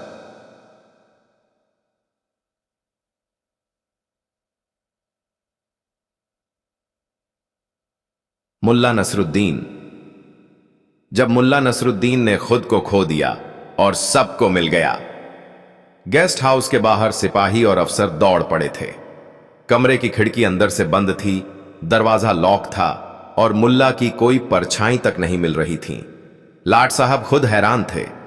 उन्होंने दरवाजे की कुंडी, खिड़की की सांकल और यहां तक कि टेबल के नीचे छिपे गिलास तक को देखा, मानो कहीं मुल्ला सिकुड़ कर बैठ गए हों। उनकी आंखें चिट्ठी पर जाकर टिक गईं। वो एक चुटकी में लिखी बात जैसे हथौड़े की तरह उनके दिमाग पर बज रही थी। अब जब आप सोचते हैं कि मैं भाग गया हूं, मैं यहीं कहीं आसपास हूं, बस आपको दिख नहीं रहा। लाट साहब ने झुंझलाकर चिट्ठी को मोड़ा और जेब में डाल लिया। ये आदमी तो पूरा पागल है, उन्होंने बुदबुदाया। या फिर, उन्होंने ठहर कर कहा, सबसे बड़ा चालाक। शहर में मुल्ला की परछाई 3 दिन बाद शहर में एक अजीब नजारा देखने को मिला। कभी लाट साहब की बग्घी के पीछे एक बुढ़िया साये की तरह चलती दिखती, कभी किसी गली के मोड़ पर 2 लोग खड़े होकर चर्चा करते। सुना है मुल्ला बनिया बनकर अब नमक बेच रहे हैं। शहर के हर कोने में अफवाह थी कि मुल्ला कहीं न कहीं है, लेकिन कोई ये नहीं जान पाया कि वो कौन था जो मछली वाले के रूप में लाट साहब को ताजी झींगे बेच गया, या कौन था जिसने अंग्रेज अफसरों को चाय पिलाई और कहा, इसमें एक चुटकी आधा सच भी डाला है। लाट साहब को जैसे जुनून हो गया था। उन्होंने ऐलान करवा दिया, जो भी नसरुद्दीन को ढूंढ लाएगा उसे इनाम मिलेगा। लेकिन शहर का हर आदमी उलझन में था। मुल्ला को ढूंढे कैसे जब वो हर किसी में दिखने लगे हों। लाट साहब की खुद की परीक्षा एक शाम। थक हार कर लाट साहब अपनी कुर्सी पर बैठे थे, चाय का प्याला हाथ में लिए। उनके सामने उनका निजी सचिव था, जो पिछले 3 दिनों से हर जगह छानबीन कर चुका था। सर, सचिव ने कहा, लोग अब आपको ही आधा सच मानने लगे हैं। क्या बकवास है ये? लोग कहते हैं आपकी मूछें तो असली हैं, लेकिन आपका गुस्सा नकली। आपकी बातें सख्त हैं पर दिल नरम। आप खुद नहीं जानते कि आप क्या हैं। लोग कह रहे हैं लाट साहब खुद एक आधा सच हैं। लाट साहब की चाय का प्याला कांप गया। अंतिम मुलाकात और फिर एक रात, जब सब सो चुके थे और आकाश में बादल चुपचाप तैर रहे थे, लाट साहब अपने कमरे में किताब पढ़ रहे थे। दरवाजा खटका। कौन? उन्होंने पूछा। कोई जवाब नहीं। उन्होंने उठकर दरवाजा खोला। बाहर कोई नहीं था, सिर्फ जमीन पर एक कटोरी में गरम खीर रखी थी, साथ में एक चिट्ठी। उन्होंने उठाई। इसी टे आपने आधा सच मांगा था साहब। यह खीर मीठी भी है और जलती भी है, जैसे आपका अनुभव इस शहर में। और मैं यहीं हूं, कभी किसी के शब्दों में, कभी किसी की मुस्कुराहट में, और कभी कभी खुद आपकी उलझन में। नसरुद्दीन।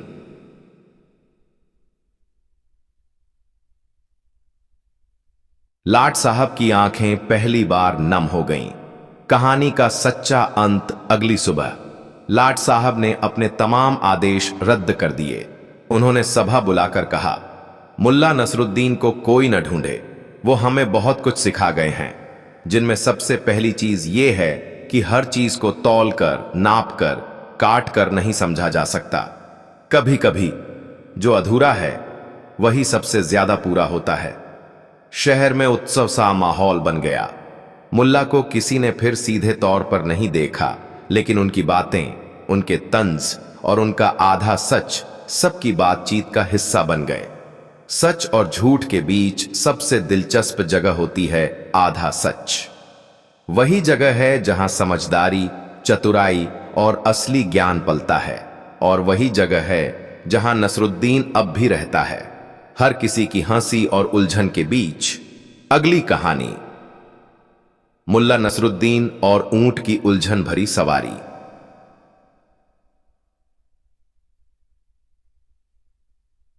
शहर ए खुरासान की दोपहरें वैसे तो हमेशा अलसाई रहती थीं, लेकिन जिस दिन मुल्ला नसरुद्दीन ने ऐलान किया कि वो अपना गधा छोड़कर अब ऊंट पर चलेंगे, पूरा शहर चौंक गया।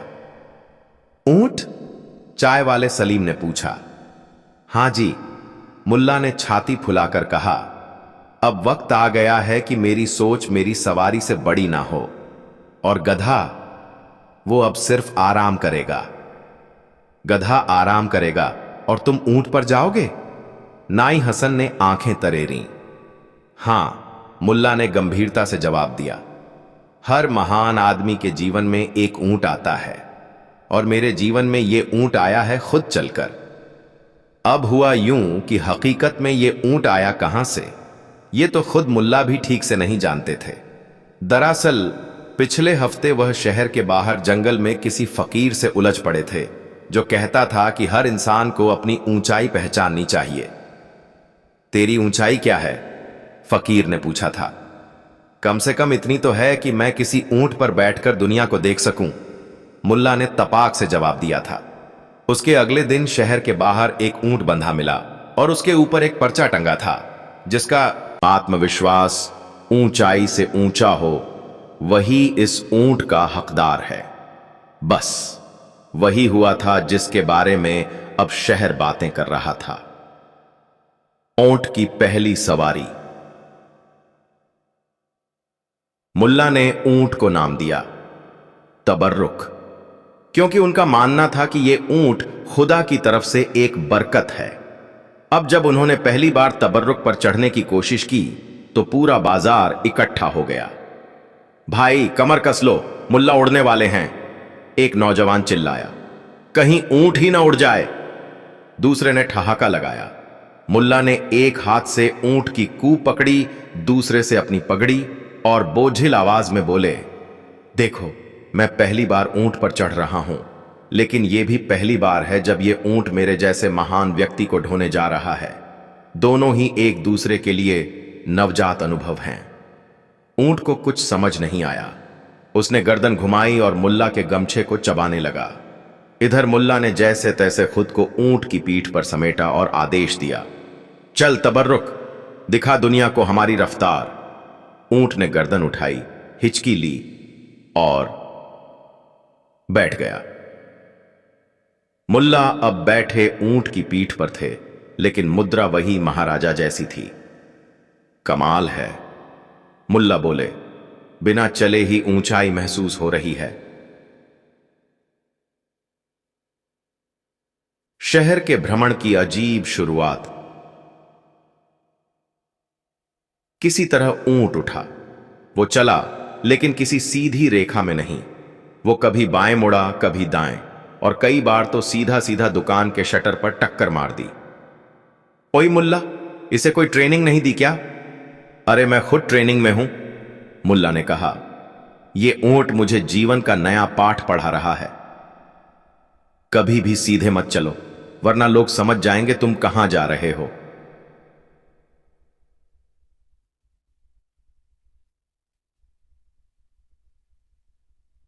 लोग हंसते हंसते लोटपोट। किसी मोड़ पर तबर्रुक ने एक दाल की दुकान के सामने रुककर बैठने की जिद पकड़ ली। मुल्ला ने ऊंट के कान के पास फुसफुसा कर कहा, क्या तू भी दाल का दीवाना है? ऊंट टस से मस न हुआ। तब मुल्ला ने ऐलान किया, आज से यह ऊंट सिर्फ वहां रुकेगा जहां दाल 2 पैसे सस्ती मिलेगी। यह महंगाई का विरोध है। ऊंट की याददाश्त और गली में गड़बड़ का विया। समस्या शुरू तब हुई जब पता चला कि तबर्रुक की याददाश्त जरा ढीली है।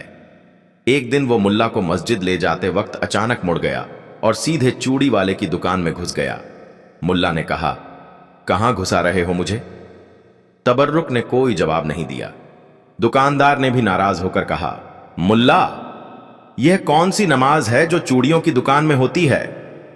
मुल्ला ने गंभीरता से उत्तर दिया, यह वही नमाज है जिसमें इंसान खुद को जानता है और कभी कभी ऊंट खुद को भूल जाता है। शहर अब तबर्रुक के नाम से पागल हो चुका था। कुछ बच्चे कहते थे कि ऊंट भविष्य बता सकता है, कुछ कहते थे कि वो दरअसल भूतपूर्व तांत्रिक है जो ऊंट बन गया है। मुल्ला ने सब अफवाहों को और हवा दी। तबर्रुक हर जगह वही जाता है जहां कुछ गड़बड़ छिपी हो, उन्होंने कहा। इसलिए अगर यह तुम्हारे दरवाजे पर रुक गया तो समझो कुछ तो उल्टा है। अब लोगों ने अपने घरों के सामने पानी डालना शुरू कर दिया ताकि तबर्रुक वहां न बैठे। एक रहस्यमय आदमी की एंट्री। एक दिन बाजार में एक सफेद दाढ़ी वाला आदमी आया जो कहता था कि वह ऊंटों की भाषा समझ सकता है। यह ऊंट, उसने कहा,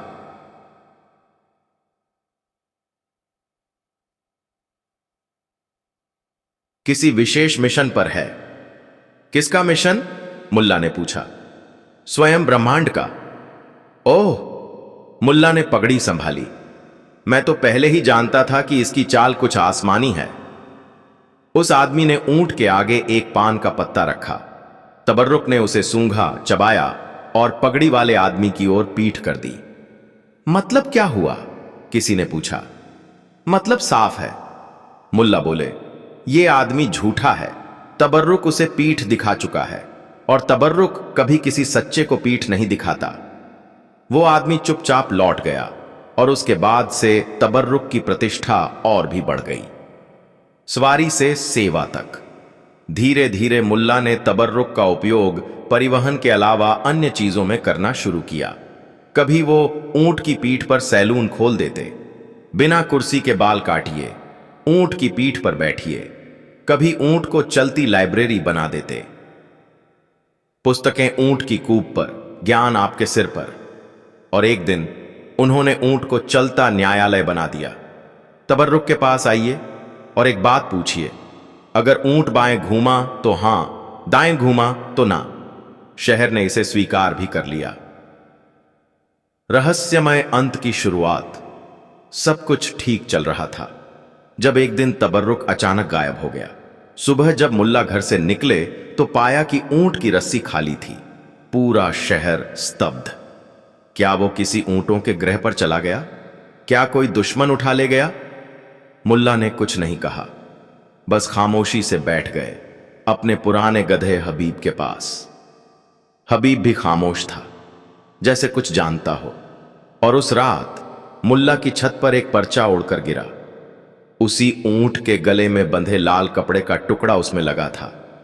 पर्चे पर लिखा था, भी सायली।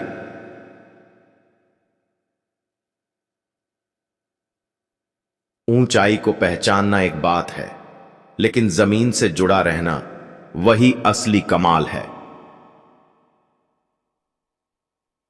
मैं लौटूंगा जब तुम्हें मेरी जरूरत नहीं होगी। तबर्रुक। अगले भाग में पढ़ें। जब तबर्रुक लौटा मगर मुल्ला उसे पहचान नहीं पाए। तबर्रुक के जाने के बाद पूरे शहर में जैसे कोई रंग फीका पड़ गया था। मुल्ला नसरुद्दीन, जो कभी ऊंट की पीठ पर सवारी करते हुए ऊंची आवाज में जीवन की उलझनों का हल सुनाते थे, अब अपने पुराने गधे हबीब की पीठ पर चुपचाप बैठकर चाय की दुकान पर ताश खेलते दिखाई देने लगे। कुछ पता चला तबर्रुक का? सलीम चाय वाले ने पूछा। मुल्ला ने लंबी सांस ली। जब किसी को जरूरत न रहे तब वो चीज लौटती है, और तबर्रुक ने यही लिखा था। इसलिए अब मैं उसकी जरूरत नहीं बनने की कोशिश कर रहा हूं। हबीब ने अपनी मटमैली आंखों से एक गहरी नजर डाली, मानो पूछ रहा हो,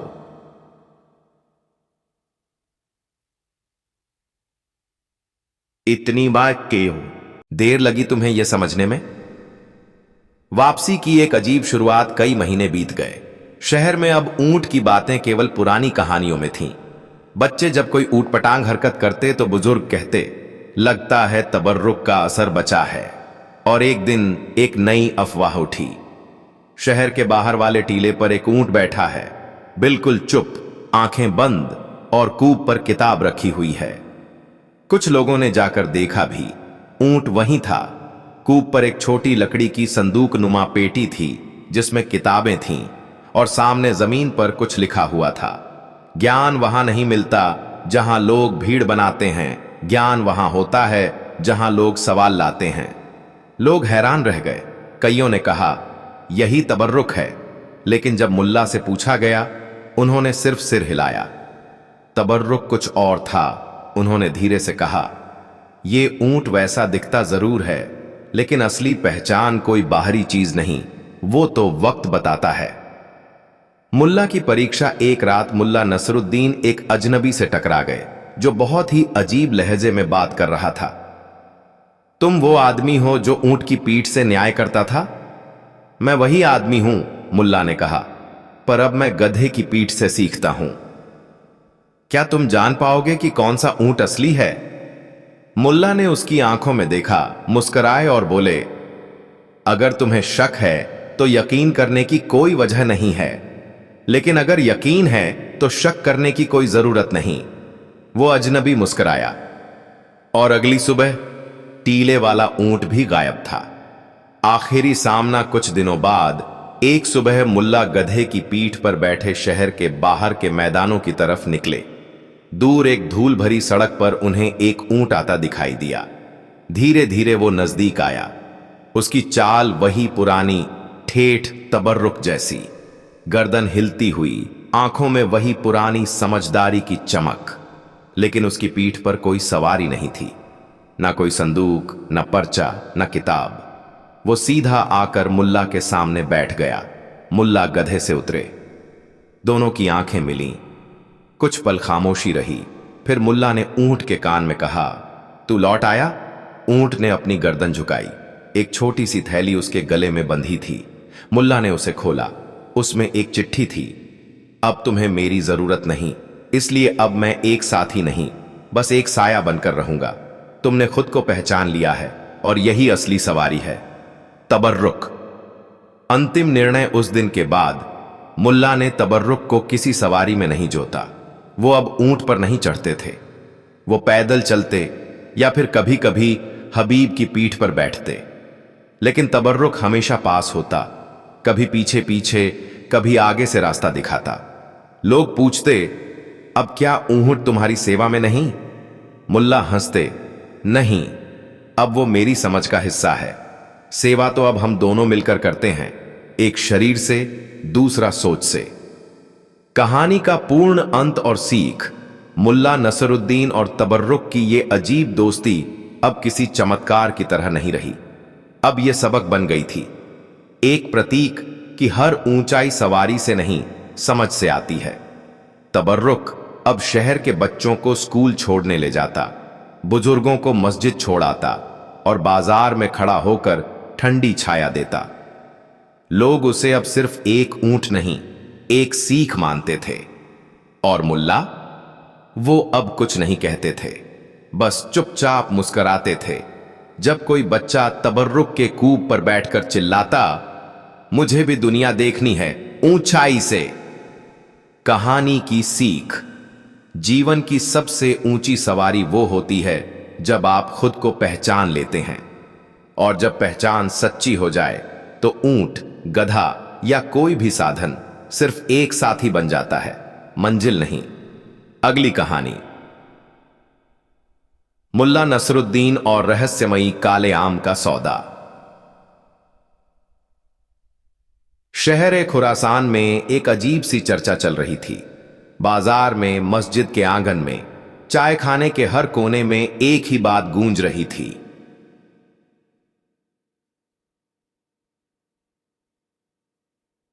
मुल्ला नसरुद्दीन ने किसी काले आम का सौदा किया है।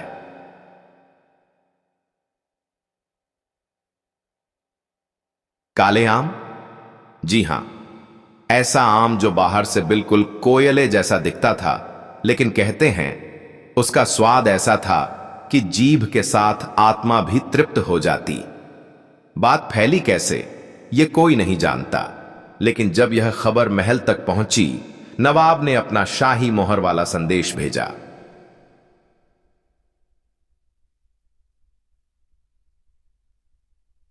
मुल्ला को आम सहित पेश किया जाए।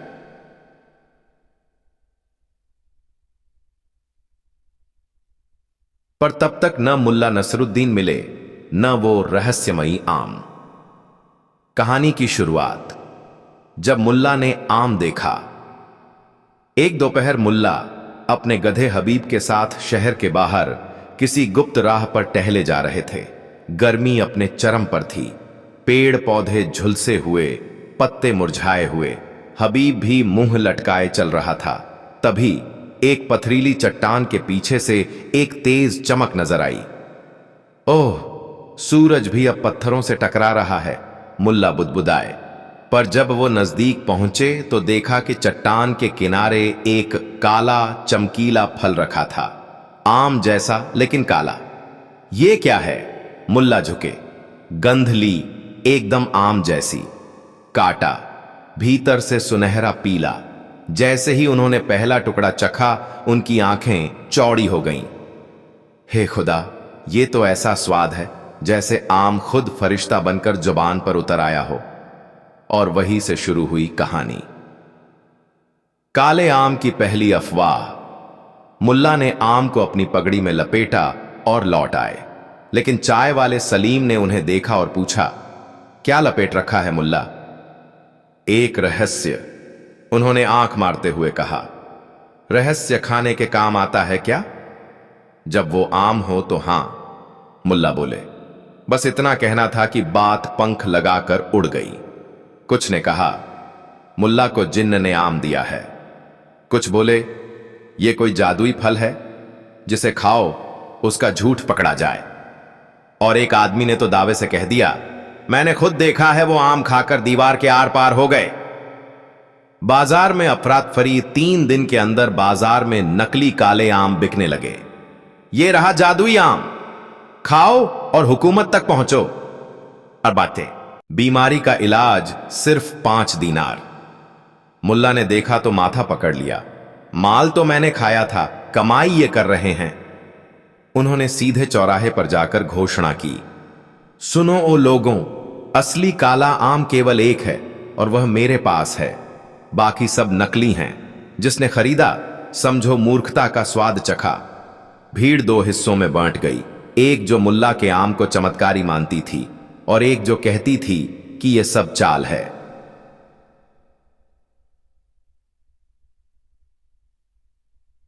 आम का सौदा। एक रात मुल्ला के दरवाजे पर एक रहस्यमयी आदमी आया। लंबा कद, स्याह लबादा, आंखों पर काजल की गहरी लकीर। तुम्हारे पास जो आम है, उसने धीमी आवाज में कहा, उसकी कीमत बताओ। कीमत? मुल्ला मुस्कुराए। उसकी कोई कीमत नहीं, वो तो एक अनुभव है। मैं 1000 अशर्फियां देता हूं। मैं 1008 की चाय पी लूं, लेकिन वो आम नहीं दूंगा। आदमी चला गया, लेकिन पीछे छोड़ गया एक गूढ़ संदेश।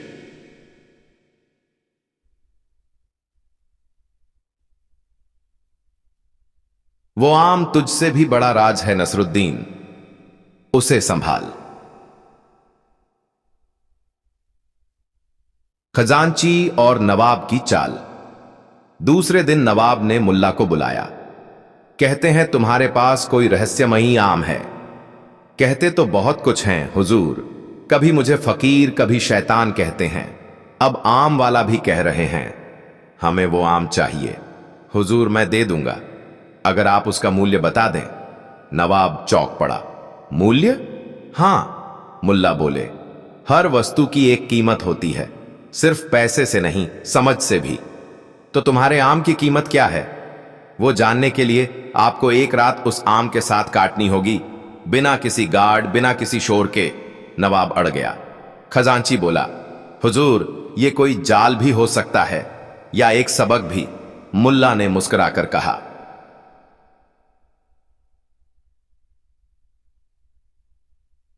रहस्यमयी रात। रात को आम एक थाल में नवाब को सौंपा गया। कमरे में केवल एक दिया जल रहा था और सामने वही काला आम। नवाब ने उसे देखा, सूंघा, हाथ में उठाया। तभी उसे लगा जैसे कमरे की दीवारें धीरे धीरे खिसकने लगी हैं। दिया बुझ गया और आम हल्का हल्का चमकने लगा। नवाब की आंखों के सामने दृश्य बदलने लगे। बचपन, लड़ाई, लालच, अपराध, गद्दी।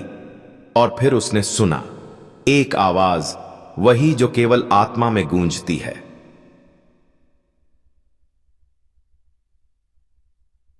जिसे तू कीमती समझता रहा वो तेरा नुकसान था, और जो सस्ता दिखा वही असली संपत्ति थी।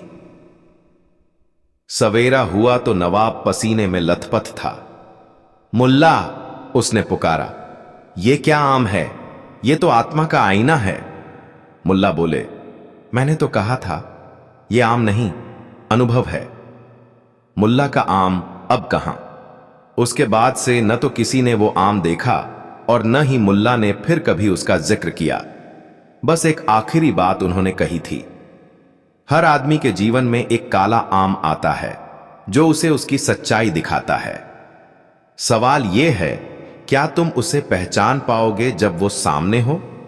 कहते हैं आज भी कभी कभी किसी अजनबी को एक चट्टान के पास बैठे देखा जाता है जो काले कपड़े में कुछ लपेटे होता है, और जब कोई पूछता है क्या वो आम है, वो बस मुस्कुराता है, शायद, या शायद वो तुम खुद हो जिसे तुम अब तक पहचान नहीं पाए।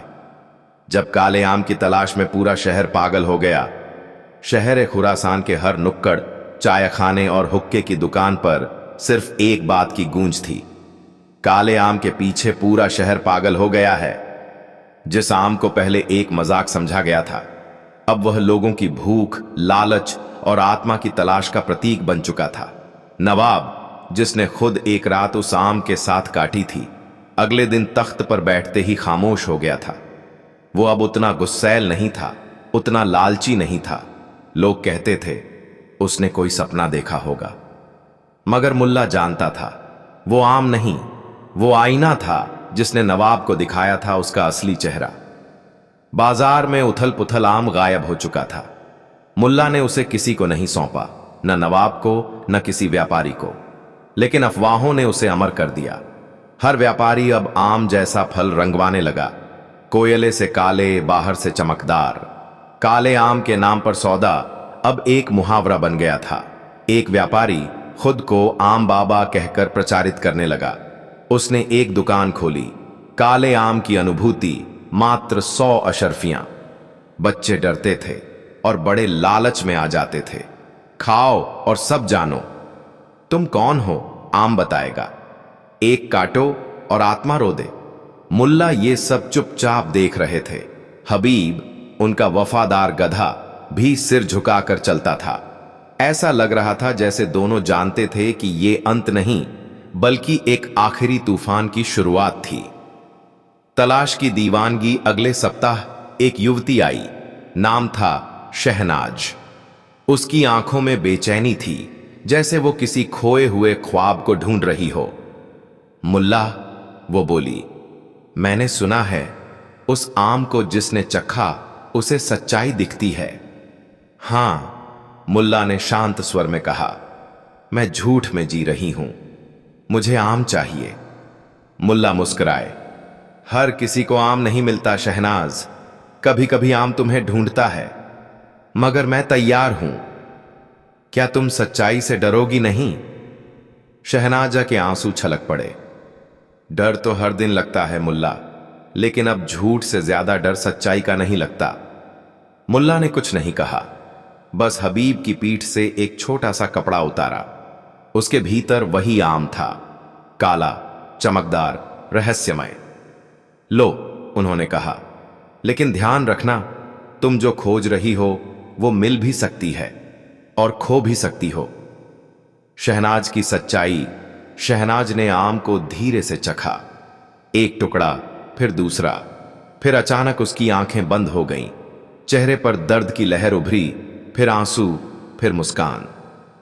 मेरे पिता, उन्होंने मुझसे मेरी मां की असली पहचान छुपाई थी। मेरे मंगेतर, जो मुझे कबूल कहता था, असल में मेरे नाम पर जायदाद चाहता था, और मैं खुद से ही झूठ बोलती रही। उसने